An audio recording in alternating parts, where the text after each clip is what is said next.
Guess what I found out today?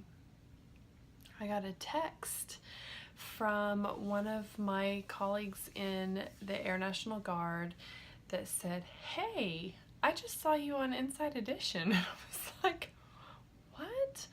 So what I was thinking, I was actually on Inside Edition about 7 years ago, and I thought it was maybe about like a replay that they've tied into some current story or something. But she said, no, it was about your vlog that you did about Lady Gaga. I was like, really? And she sent me like a little video clip of it. So apparently when they were doing the story about body shaming Lady Gaga, they were searching YouTube to find relevant stories and found my vlog and used it. Crazy. I had no idea. So I haven't seen it, but some people have. So that's pretty crazy. Get my drink here. Oh, my goodness. So my mind is kind of blown right now. It's pretty cool. Pretty cool feeling. And the cool feeling is not, hey, I was on TV, because, that's happened a couple times before, so it's not like a brand new feeling.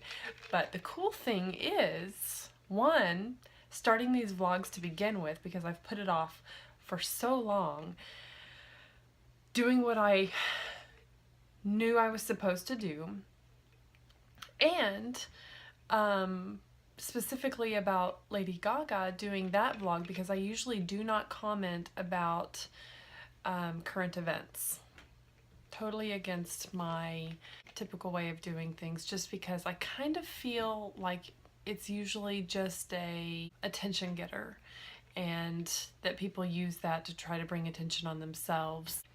In this particular case, I felt like I had something relevant to say, and so I went ahead and went with my gut and talked about it, and that's what happened. So when I'm harping on you to do the hard thing, because that's most likely what you're supposed to be doing to begin with, then who knows what's going to happen. And the thing is my vlog has not blown up. It has not gone viral. I think it has, as of right now, it has 270 views or something like that. But one person, it doesn't matter if millions of people see it in that scenario. It matters if one person who needs to see it sees it. And in this case, one person from Inside Edition saw it and said, hey, let's use that. And they used it. So brush off the fear. Trust me, I feel it. Courage is not a lack of fear. Courage is feeling that fear and doing it anyway. I'm doing it anyway. And some pretty freaking cool things have happened because of it. My suicide vlog, I have gotten at least a dozen, if not more, messages about that one, where suicide has touched somebody else's life also, and they have reached out to say, thank you for posting that. Yes, it's hard to talk about. Yes, people brush it under the rug, but it's an important topic. So I'm just going to keep on flapping my jaws and talking to all of you about the things that are near and dear to my heart that I think are important. It's just something I feel so strongly about, and I can't preach to other people to follow their calling and do what they were created to do if I'm not doing the same thing. This year, man, in addition to this, I've got some other things mapped out that are super hard that I'm just gonna do. I don't know what's gonna come of it. It could go up in flames and be a giant failure. I don't know. But I can't not try. I'm just gonna go for it and see what happens and make the best of it. There's no real failures, There are several things that I have attempted to do that I later thought, this isn't the direction I want to continue, so I stopped and redirected. It's not a failure. I learned from it, It helped mold me. It helped mold my company. It's a lesson learned every time, a teaching moment.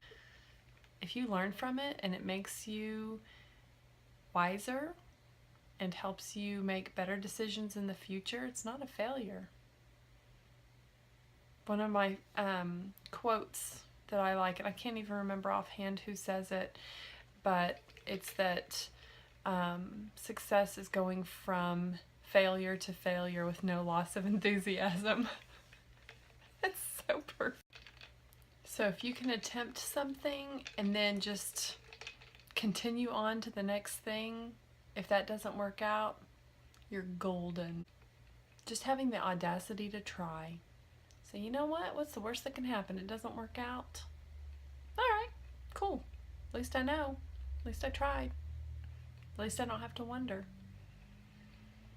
I've been working with my daughters. They are starting their own little business, and it's actually going to be a facet of Fit Like Flint. And my daughters are ages 5 and 8. I am so excited to do this with them, and I don't know if anything will come of it. We may be 6 months into it and they decide this isn't what I want to do, but they are super excited to learn. Worst case, they are going to learn a lot and have some experience running their own business. They're going to be doing the math to figure out what they're paying out versus what they're bringing in, and they're going to get to make decisions on what to stock. So many things that they're going to have to decide. I'll give them general guidance, but it's their show. They have to do it. And to see in a young child that sense of enthusiasm, and they're just fearless. They're not scared of anything. That's not true. My oldest is the cautious one, and she's a little bit scared of putting herself out there on social media.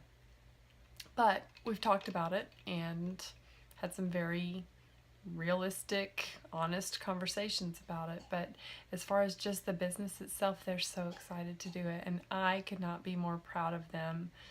It's not something I'm pushing them to do.